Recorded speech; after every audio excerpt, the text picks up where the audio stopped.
So last week, we talked about two ways to prove that triangles were congruent. Right? Side showed all three pairs of sides, two triangles congruent, and side angle side, where we had two pairs of sides and the angle that was in between those two pairs of sides. Today we're going to talk about two more ways. The first is angle side angle. This is if I can show that two angles, two pairs of angles are congruent, and the side in between them.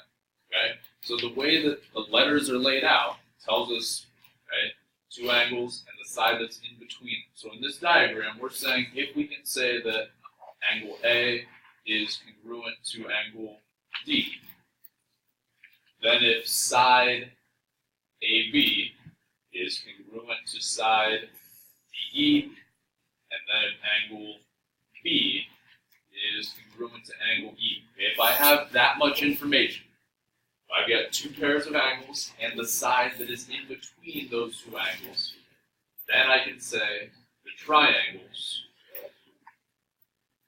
are congruent.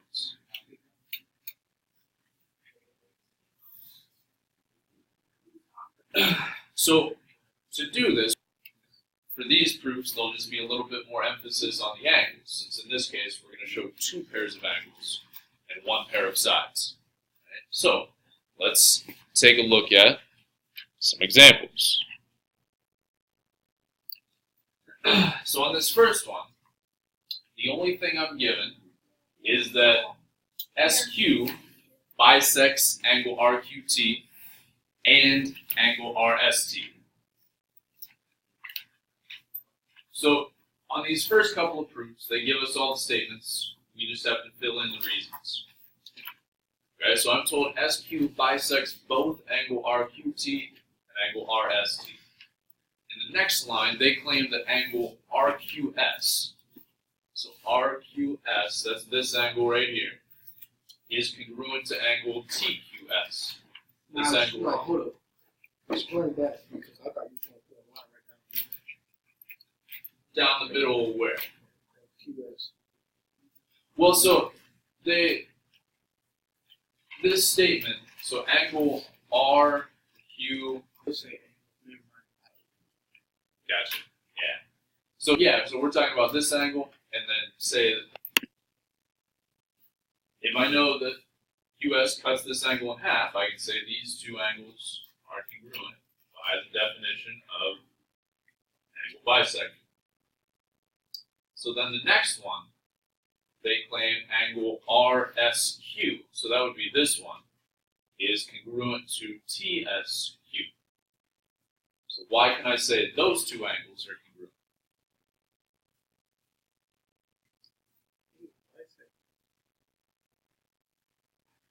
Was that How's it an angle bisect? for number two? Yeah.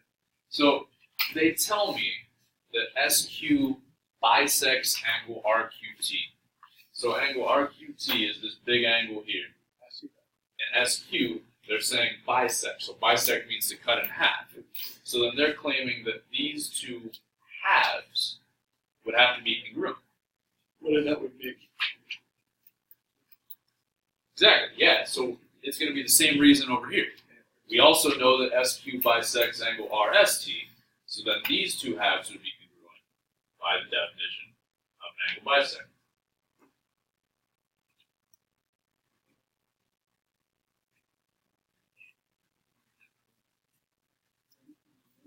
So we've used all the information in our given.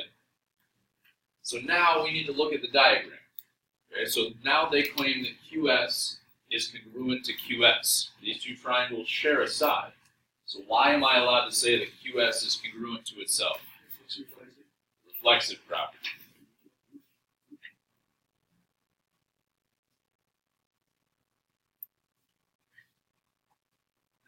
So now, if I look at my two triangles, okay, and to do this, remember, we're just kind of looking at one triangle. So if I cover up the bottom or cover up the top, either way, I can see that I have two pairs of angles and the side that is in between angles. So these two triangles we can say are congruent. Angle Right? If I can show two pairs of angles and the side that's in between them, I can say the triangles are congruent. Questions? All right, let's try one more together here. Let's take a look at number 2. So on this one, we are just given a couple pairs of parallel sides. Okay, I'm given that JK and LM are parallel, and I'm given JL and AM are parallel. Remember, to mark parallel on a diagram, we're using the same number of arrows. So I put one arrow on each of these, and then 2 arrows on each of these. So my first reason is given. Well, now they claim that angle JKL, so JKL would be this angle, is congruent to MLK, this angle. Almost. Did you say inverse? Yeah. So close. Alternate interior, yep. So these two angles are alternate interior angles. If we know those lines are parallel, we can say alternate interior angles are congruent.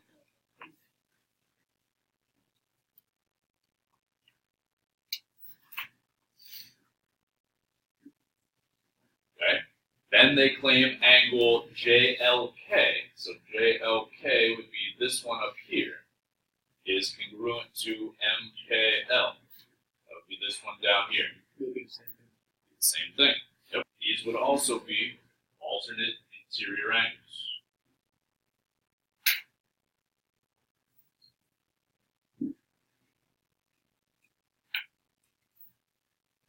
So then they claim KL is congruent to KL. So is it going to be like that for everyone? Where it's going to be like given and then the same 1, 2, and 3? No, not necessarily. But the thing is, that can't be reflexive, can it? Why not? Because. Well, so you're right that if I were to fold this across this line, those two triangles wouldn't match up perfectly.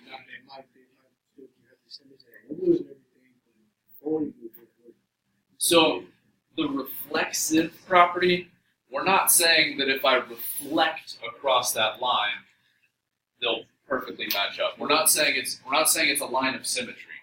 The reflexive property just lets me say that something's congruent to itself. So it's like you say,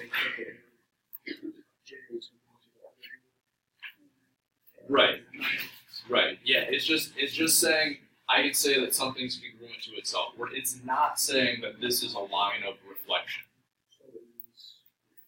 So this one is the reflexive property.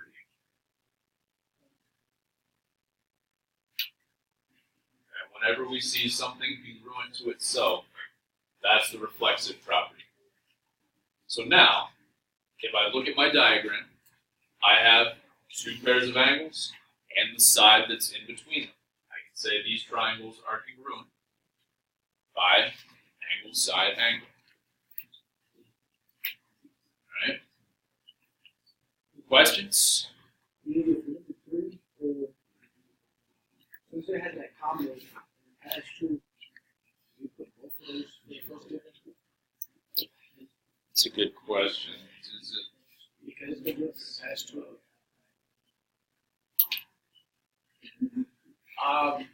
No, so there will be enough lines to split that up into 2 givens. Yeah, good question. Yeah, so let's take a couple of minutes and see what you guys can do with number 3. Okay, see if you can get this one, and we'll go over it together here in a little bit. BD, no, not BD and AE. So we know that C is the mid, we know AE. So C is the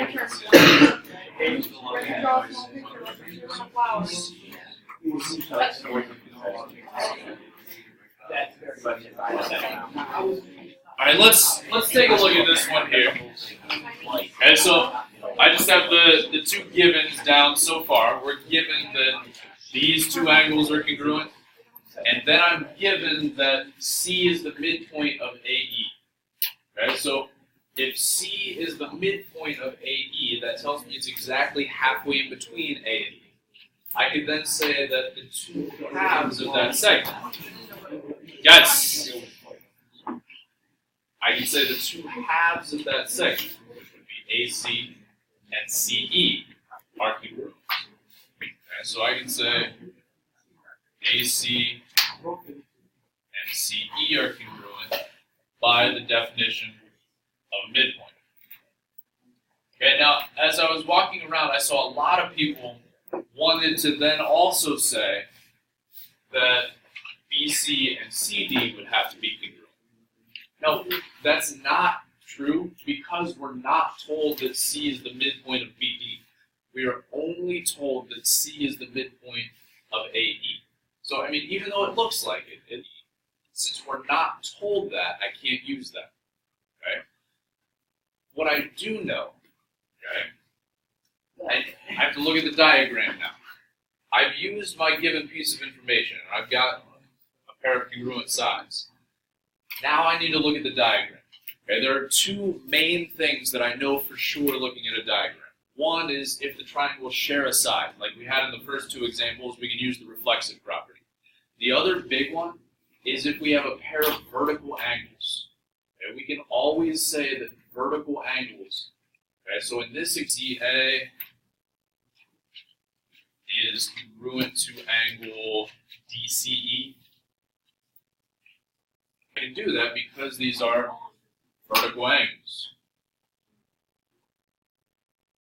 So now, if I look at my diagram, I've got angle, side, angle in both of these triangles. So now I can say the triangles are congruent. ABC is congruent to triangle EDC by angle, side, angle. Okay. So the big thing here, I think, is to make sure we're only using what we're given, right? We weren't given that C was the midpoint of BD, so I couldn't assume that.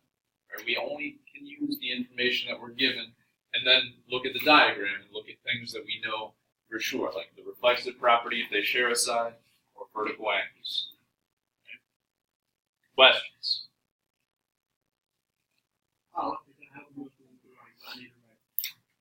You don't think you have enough room for the next one? Well, so let's take a look then. So our next way to prove that two triangles are congruent is angle, angle, side. If I can show that two pairs of angles in between them are congruent, then I can say the triangles are congruent. So in this example, we're saying if I can show angles A congruent, and then if I can show angles B and E congruent, and then a side not in between them. So in this example, they have side BC congruent to EF. Then I can say the triangles are congruent. So two pairs of angles and a side not in between. So then we can say triangle ABC is congruent to triangle DEF. Okay, so these are going to look very similar, except we're going to show two pairs of angles and then a side that's not in between those angles. Okay, so let's take a look at this example here. Okay, so on these, we got to fill in the whole proof ourselves. I'm given a couple of pieces of information. I'm going to start with the second one because that just gives us a pair of congruent angles. So angle YWZ is congruent to angle YXZ. So angle YWZ is this one, and YXZ would be this one. So, and then I also know that YZ bisects angle WYX.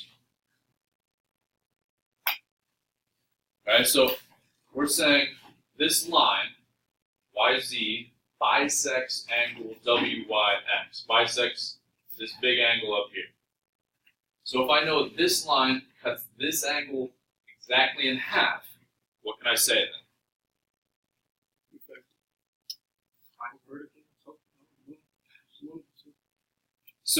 So yeah, if we're told something about a bisector, we're going to use definition of it, right? So Sebastian, Wouldn't that be angle WZY WZY. So that'd be this angle here. is congruent to XZY? So these two are congruent. Yeah. Not quite. JT. Would it be YW X or YX? Wait, say it again. YW and YX. Not quite. Wait a minute, what are you trying to do? So I'm trying to use this piece of given information. So we're told that YZ bisects WYX and seeing what I can conclude from that. I found What about YZ is congruent to ZX?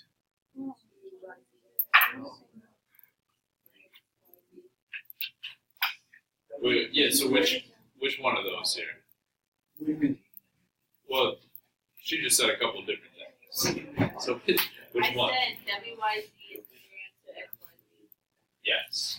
WYZ. So this angle right here is congruent to XYZ. This angle right here.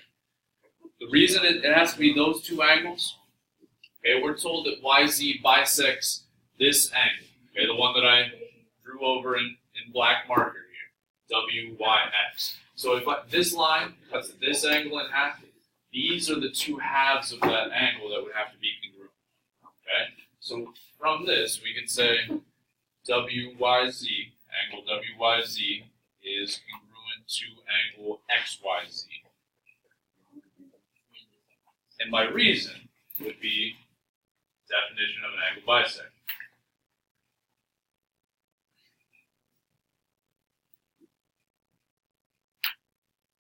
Okay, so I've got two pairs of angles congruent.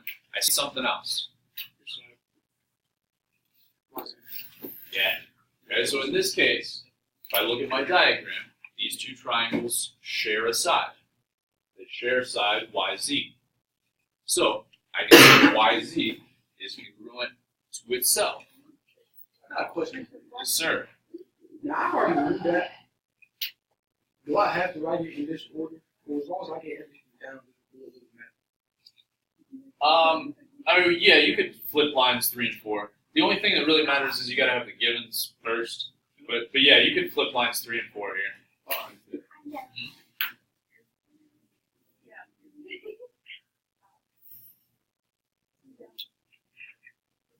Okay. So now, if I look at my diagram, I've got two pairs of angles and the side that is not in between those angles. So I can say these two triangles are congruent. So triangle WYZ is congruent to triangle XYZ by angle, side. Okay, two pairs of angles and a side not in between. Questions?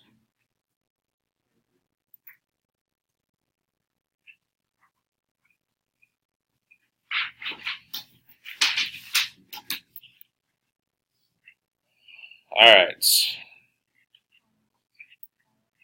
You guys want to do another one together, or you think you can try one? Let's do either except no, Very much.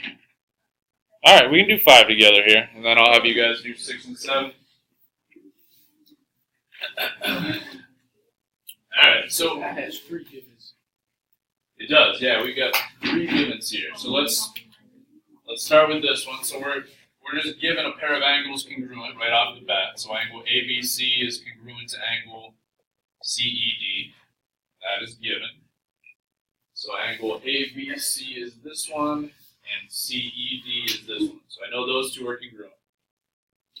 Well then, I'm told that AB is parallel to CE. That's given. So I'll mark that on the diagram. AB and CE are parallel. So before I move on to my last given, let's see what we can figure out from this given. Okay? If I know these two lines are parallel, okay, whenever we're given parallel lines, remember we should automatically be thinking alternate interior, alternate exterior, corresponding. Okay? So we're saying, and again, if you extend the lines out, it might be a little bit easier to see what's going on. Here are my parallel lines, and then this is the transversal, or the line that goes in between them. Well, so we're going to use that one in a second. Midpoint? Yeah, we'll use the midpoint one in a second. But first, we want to try to use this one, that these lines are parallel to figure something out. Alright. So alternate interior. Which What about one? the angle right there? Angle C. Maybe AC is Alright, BAC and then ECD. Yes, sir. And those two are alternate interior. These two angles would be congruent, but they're not alternate interior. exterior. Instead of writing on the B, Corresponding. I just write Yeah. Yeah. So angle A, yes, because there's no other angle A here, but we can't just say angle C because there's multiple angle C's.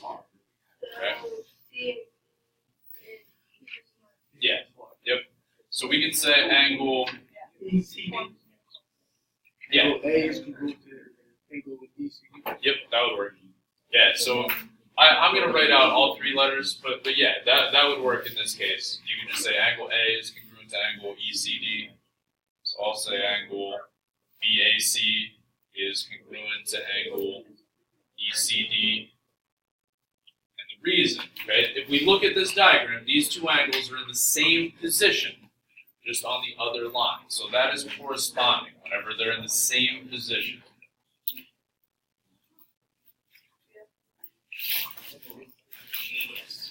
Okay, so now I've got two pairs of angles. We want to come back to our other given. So my other given is that C is the midpoint of AD. So AC is C. Exactly. Right, so if C is the midpoint, I can say AC and CD would have to be congruent then. It's congruent to CD. And my reason? Definition of midpoint. So now, if I look at my picture, all my markings on it, I've got angle, angle, side, right? Two pairs of angles, and a side not in between those angles. So now I can say those two triangles are congruent by angle, angle, side. Triangle ABC is congruent to triangle CED by AAS. Questions?